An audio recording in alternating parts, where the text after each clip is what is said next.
Hi, everybody. My name is Farzad Moazed. I am one of the pulmonary and critical care medicine physicians at Highland Hospital in Oakland. And today I'm going to be talking about the use of neuromuscular blockade in patients with ARDS. The learning objectives for this talk are for the viewer to understand the evidence behind the use of neuromuscular blockade in patients with ARDS, to identify the patient population most likely to benefit from neuromuscular blockade, and to learn the adverse events associated with neuromuscular blockade. There were a number of early studies that suggested that neuromuscular blockade may improve oxygenation in patients with ARDS, but the first big randomized controlled trial to really study outcomes in these patients was the Acute trial that was published in the New England Journal of Medicine in 2010. This was a randomized control trial of 340 patients with ARDS who had a PF ratio of less than 150 on at least 5 of PEEP. All patients in this trial received a concurrent low tidal volume ventilation strategy, and the intervention arm received 48 hours of cisatracurium. In addition, you could give cisatracurium to the control group for certain pre-specified indications as well. It's important to note that the treatment here was blinded. So the neuromuscular blockade group, as you might expect, was deeply sedated as they're paralyzed. But because of the blinding, the control group, who was not paralyzed, was also deeply sedated. In addition, there were a variety of adjunct therapies that were allowed during the trial. Some patients got proned or got inhaled nitric oxide or were given steroids, but it's important to note that these were not part of the treatment protocol, and there was no significant difference in these adjunct treatments between groups. Survival analyses from this study found that patients who were paralyzed with cisatracurium for the first 48 hours of the study had improved survival through day 90 compared to the placebo group. When the authors assessed mortality, there was not initially a mortality difference at 90 days between the two groups.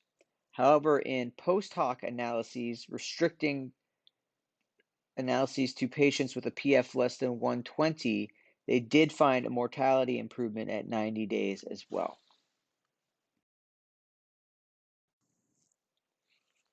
As with any study, this study did have some caveats that are important to discuss.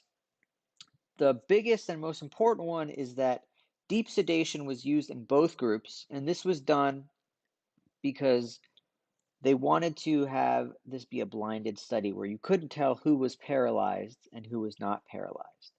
And while the idea of blinding is great, it's important to note that we know sedation has harmful effects, and our current standard of care is to not deeply sedate patients if we don't have to.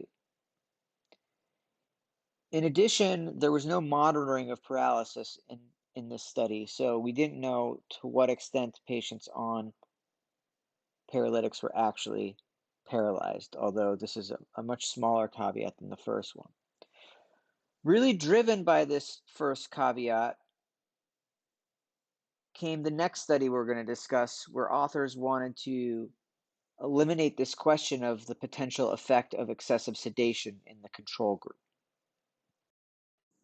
And this trial was the ROSE trial, a multi-center study funded by the NHLBI that was published in the New England Journal of Medicine in 2019.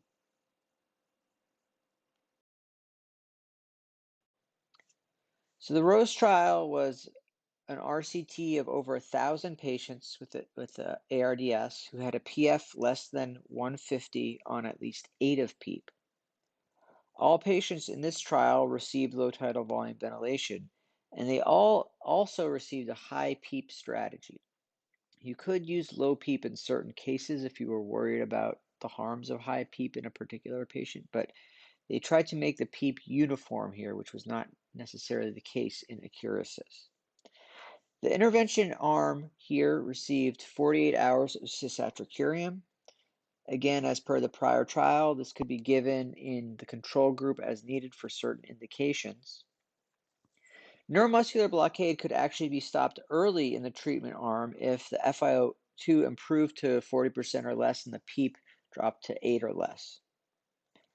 A big and the big key difference in this trial is that the treatment was non-blinded. So while the neuromuscular blockade group was deeply sedated, here the control group only had light sedation, which is more consistent with standard of care currently in ICU patients. This figure illustrates the degree to which each group received paralytics over time. You can see over the first 48 hours, as you would expect, the intervention group had high amounts of patients receiving paralytics, especially compared to the control group. However, the control group's degree of paralysis was not insignificant. About 15 to 20% of patients in the control group were paralyzed as well within the first 48 hours. You can see after that, the proportions between groups were much closer.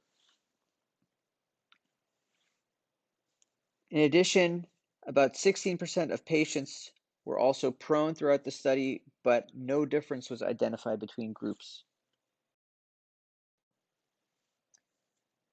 Rose was actually stopped early due to futility. Interim analyses show that there was no difference in survival to discharge, and you can see the crude mortality was identical between groups. So, based on this, we have two conflicting trials, and the question still comes up, who should we paralyze? Given that Rose was a much bigger trial, more recent, and used a more accepted placebo group with lighter sedation, I put more weight into the Rose trial, and I think the data thus does not support the routine use of neuromuscular blockade in patients with moderate to severe ARDS. But should we be using this strategy in any patients with ARDS, and if so, who? I think the answer to this question is a definite yes, and I think we should be focusing on the idea of vent synchrony when we think about paralyzing patients. This is a very nice figure from a well-done study by Jeremy Beitler in Intensive Care Medicine 2016 that really nicely explains why vent synchrony can be so harmful. First, I'm going to draw your attention to the top left side of the figure. This is showing a flow curve for a patient on a ventilator. Everything above the x-axis is flow in. Everything below the x-axis is flow out. The shaded gray areas, or the areas under the curve, are essentially the volume that's going in and out of the lung. And you can see in that first breath in, you get the full breath in, and then there's partial exhalation before another breath comes in. In an ideal world, the gray shaded area for an inhaled breath and an exhaled breath on that flow diagram should be the same, and that means the air that you're breathing in, you're breathing out. But you can see in this double breath, you have one breath in that's partially exhaled before you have a second breath superimposed. And if you take the net tidal volume of that breath, it's going to be the sum of the two breaths minus a small amount of exhalation. Now, what this study showed is that using a variety of techniques, if you assessed these double breaths in patients with vent dysynchrony, they were actually getting much higher tidal volumes than we thought.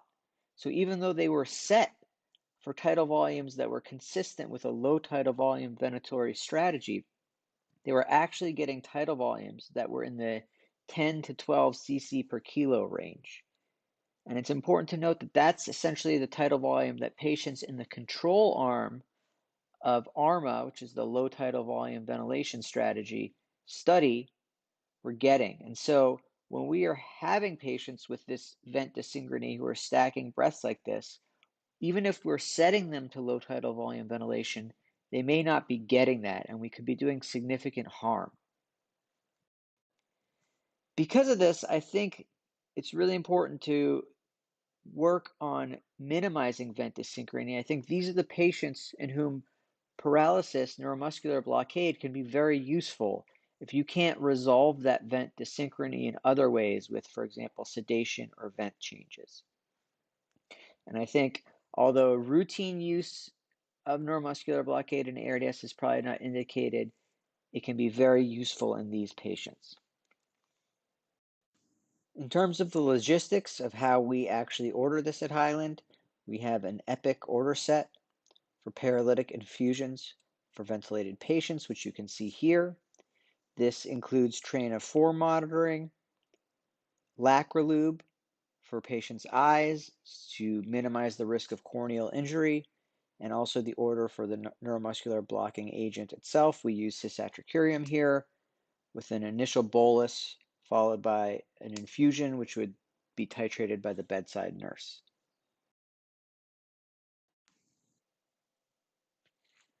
As you might expect, neuromuscular blockade is not without significant side effects. The most significant side effect that we observe is ICU-acquired weakness.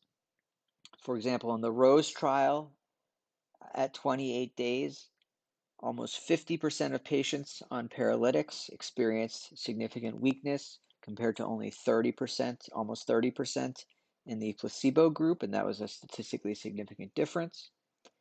In addition, the use of neuromuscular blockade is associated with greater serious cardiovascular events. So include significant hypotension or arrhythmias, and this is probably due to effects on autonomic function.